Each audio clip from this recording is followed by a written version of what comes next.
भागवत जी में श्लोक आता है कि भाग्योदयेन बहुजन्म समर्जितेन सत्य संगमम चलवते पुरुषो यदा वै अज्ञान हेतु मोह मदांतकार नासम विधाहि ततोदयते विवेका।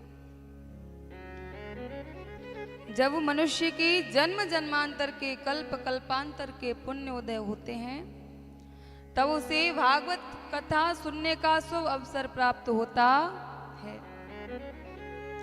और जब ये अवसर प्राप्त होता है तो अज्ञान मोह अभिमान जो अंदर भरा पड़ा है वो निकल जाता है, वो नष्ट हो जाता है। जब अज्ञान मोह अभिमान नष्ट होता है तो एक विवेक की उत्पत्ति होती है, एक विवेक की उत्पत्ति होती है और वो विवेक हमें भगवान के श्री चरणों से जोड़ देता है। और विवेक कब उत्पन्न होता है, कब प्रकट होता है? तो कहा कि बिनु सत्य संग विवेक न होई, राम कृपा बिनु सुलभ न सोई। बिना सत्संग किए, बिना हरि की कथा सुने हुए विवेक उत्पन्न नहीं हो सकता। और हरि की कथा कब सुनने के लिए मिलती है? हरि की कथा कब सुनने के लिए मिलती है? जब भगवान प्रभु की खुद कृपा होती है, भगवान श्री राम की जब खुद कृपा भक्त के ऊपर होती है तब उनकी कथा हमें सुनने के लिए प्राप्त होती है। तो आज ऐसे मानो, ऐसे जानो कि हरि की कृपा हमारे ऊपर हुई है। तो इस कृपा का पूरा पूरा फायदा, पूरा पूरा लाभ उठाने के लिए हम सब एकत्रित हुए हैं, हम सभी एकत्रित हुए हैं। अब आज की जो जनरेशन चल रही है वो ऐसा समय आ गया है कि मनुष्य पहले फायदा देखता है कि मैं अपने यहाँ पर 3 घंटे तो लगा दूं, लेकिन मेरा फायदा क्या होगा, मेरा फायदा क्या होगा? तो फायदा होगा। भागवत जी को शुभारंभ करने से पहले भागवत जी का महात्मा आता है कि भागवत को सुनने से क्या क्या फायदा होता है। भागवत जी का प्रथम श्लोक है, सच्चिदानंद रूपाय विश्वोत्पत्त्यादि हेतवे तापत्रय विनाशाय श्री कृष्णाय वयं नमः। भागवत जी में प्रथम श्लोक है कि सच्चिदानंद रूपाय, भगवान के 3 स्वरूप हैं। कितने हैं? 3। पहला है सत्य। पहला क्या है? सत्य। सत्य यानी सच, सत्य। जिस सत्य की सदैव सत्य विद्यमान रहे, जिस सच की सदैव सत्यता विद्यमान रहे वो ही सत्य है। तो सत्य पर मनुष्य तो नहीं टिक सकता।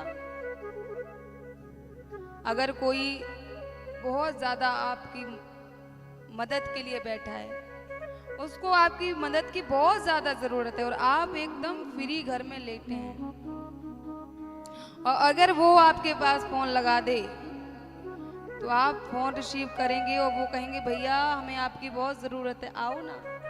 तो बिना बात के झूठ बोलते हो कि हम बहुत बिजी हैं, जबकि लेटे हैं, है ना? लेकिन बोले तो झूठ। तो बिना बात के जो झूठ बोलता है ना वो मनुष्य है। मनुष्य तो सत्य पर टिक नहीं सकता। सत्य पर टिका कौन है? जो हमारे आने से पहले भी थे, जो हम हैं तब भी रहेंगे, हम चले जाएंगे तब भी रहेंगे। वो कौन है? परम पिता परमेश्वर। इसलिए सत्य क्या है? स्वयं परम पिता परमेश्वर है। फिर आया चित। चित यानी एक शक्ति जो हमारे सबके अंदर विद्यमान है, प्राण रूपी शक्ति। प्राण रूपी शक्ति हम सबके अंदर विद्यमान है।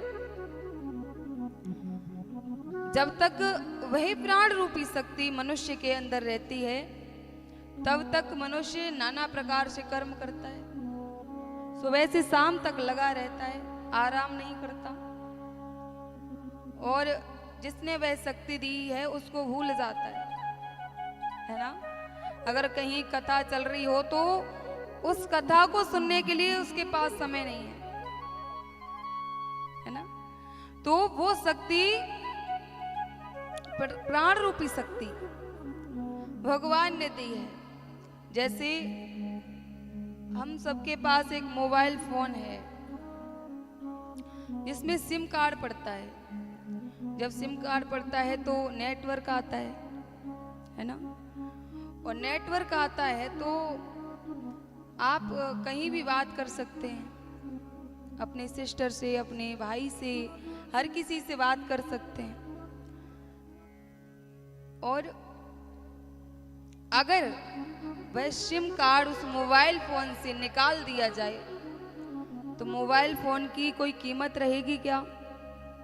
वो मोबाइल फोन का यूज में लिया जाएगा, फिर उसका कोई उपयोग नहीं रहेगा। वैसे ही हमारा ये शरीर है, भगवान ने जो वो शक्ति दी है ना, जब तक वह शक्ति शरीर के अंदर रहेगी तब तक आप अनेक प्रकार से कर्म करेंगे। लेकिन जब भगवान अपनी वह शक्ति खींच लेगा तो आप अचेत अवस्था में गिर पड़ेंगे। जो लोग आपसे कहते हैं कि हम आपके बिना रह नहीं सकते, वो लोग ये कहेंगे कि भैया अब ज्यादा देर बैठा नहीं जाता, कितना समय और लगेगा इनको ले जाने में। तो ये दुनिया क्या अटल सत्य है।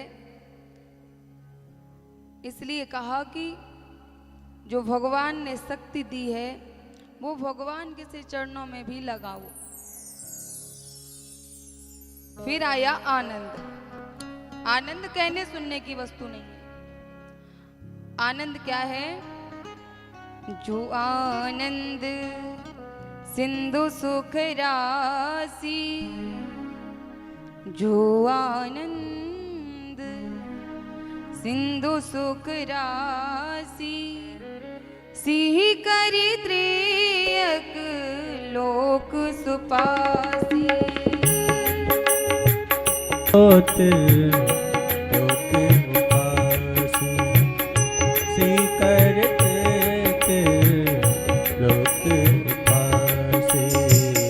सो सुख धाम राम अस नाम, सो सुख धाम राम अस नामा।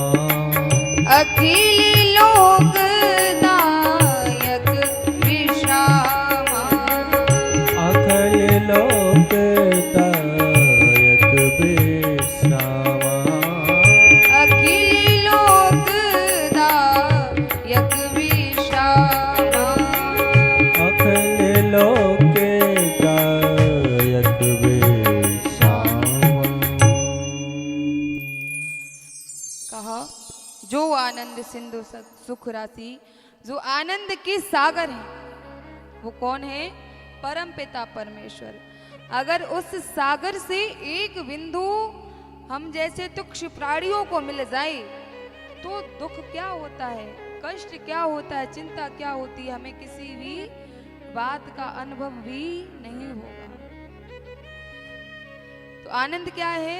स्वयं परम पिता परमेश्वर।